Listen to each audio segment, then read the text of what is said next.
Assalamualaikum warahmatullahi wabarakatuh.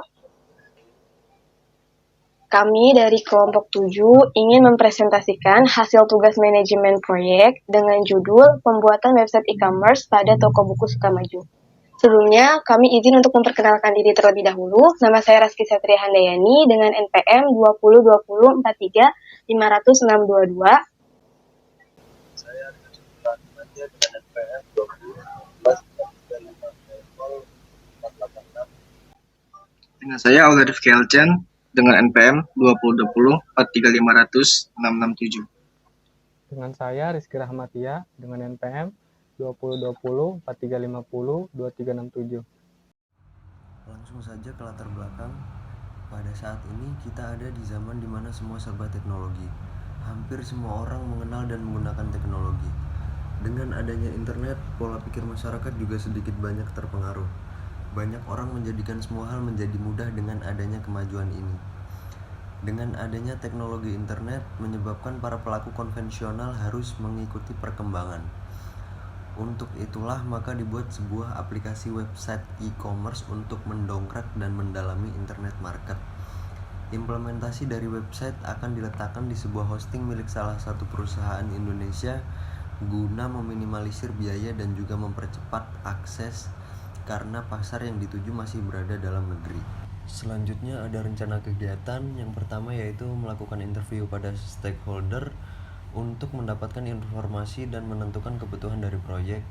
Yang kedua yaitu prototyping untuk mendapatkan hasil website sementara dan menentukan alur proses bisnis dan pengembangan website. Yang ketiga yaitu pembuatan sistem untuk membuat website e-commerce secara utuh. Yang keempat, melakukan presentasi mengenai website yang telah dibuat dan mendapatkan feedback dari stakeholder. Yang terakhir yaitu deploying website ke hosting.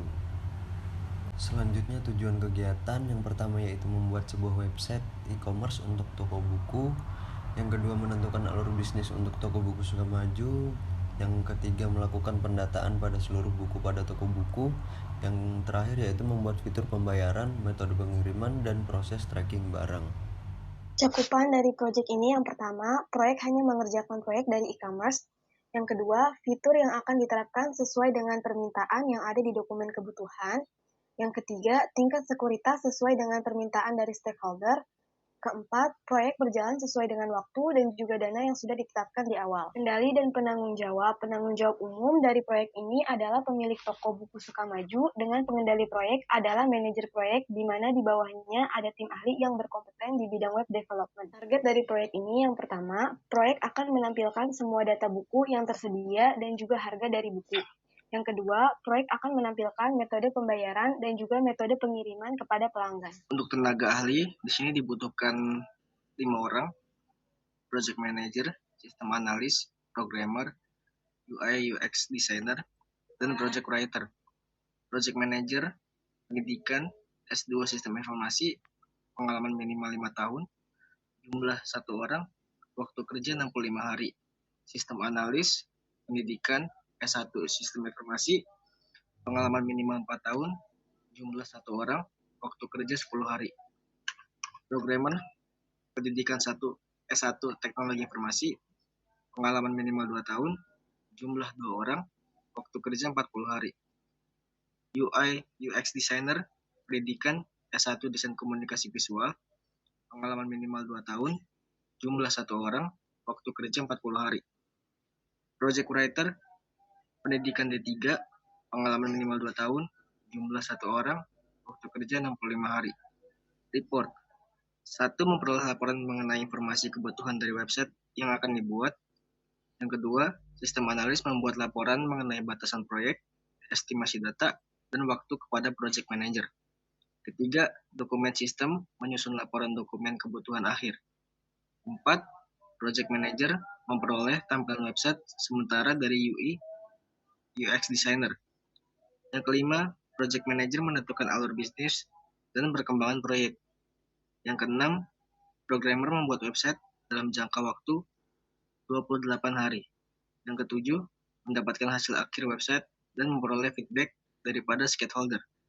Yang kedelapan, laporan mengenai hasil testing website. Outputnya, di sini pengujian di localhost, ada pengujian usability, pengujian sistem navigasi, pengujian graphic design, pengujian konten, pengujian compatibility, pengujian loading time, pengujian fungsionalisi, pengujian accessibility, pengujian interactivity. Untuk pengujian di internet, ada validasi HTML dan XHTML, validasi CSS, validasi accessibility. Baik, selanjutnya pada bagian critical path. Di sini kita dapat melihat bahwa critical path terdapat pada bagian kegiatan C sama kegiatan bagian G. Selanjutnya ada Gantt chart. Di sini kita dapat melihat bahwa waktu yang pengerjaan paling lama yang harus dilakukan adalah kegiatan dokumentasi pengembangan atau progres pada saat membuat website. Waktu yang dibutuhkan yaitu sekitar 28 hari. Selanjutnya pada bagian biaya, di sini ada beberapa rincian biayanya yaitu project manager, jumlah yang dibutuhkan adalah 1 orang, biaya per harinya 300.000, lama kerjanya 65 hari, totalnya menjadi 19.500.000. Kemudian ada sistem analis, jumlahnya 1 orang, biaya per harinya 300.000, lama kerjanya 10 hari, totalnya menjadi 3 juta. Selanjutnya ada programmer, jumlah yang dibutuhkan adalah 2 orang, biaya per hari 200.000, lama kerjanya 40 hari, totalnya menjadi 16 juta. Selanjutnya adalah project writer, jumlahnya 1 orang, biaya per harinya 100.000, lama kerjanya 64 hari, totalnya menjadi 6.500.000. Selanjutnya ada UI UX designer, jumlah yang dibutuhkan adalah 1 orang, biaya per harinya 200.000, lama kerjanya 40 hari, totalnya menjadi 8 juta. Kemudian ada hosting dan domain, di mana biaya yang dibutuhkan adalah untuk hosting 3.500.000, untuk domain 500.000, totalnya menjadi 4 juta. Jadi, kemudian ada biaya operasional, biaya per harinya 100.000, lama kerjanya 65 hari, totalnya menjadi 6.500.000. Jadi total biaya yang dibutuhkan untuk proyek ini adalah 63.500.000. Baik, selanjutnya adalah kemungkinan risiko. Yang pertama adalah anggota tim mendadak mendapat musibah. Tingkat risikonya low. Sarannya adalah mempunyai anggota tim cadangan yang berkompeten. Selanjutnya risiko listrik mati saat pengembangan website. Tingkat risikonya high. Sarannya adalah menyiapkan aliran listrik cadangan dengan UPS dan genset. Selanjutnya ada risiko data hilang, tingkat risikonya high. Sarannya adalah melakukan backup secara berkala dan menggunakan fitur Git untuk menyimpan data di awan. Sekian dari kelompok kami, kurang lebihnya mohon maaf. Wassalamualaikum warahmatullahi wabarakatuh.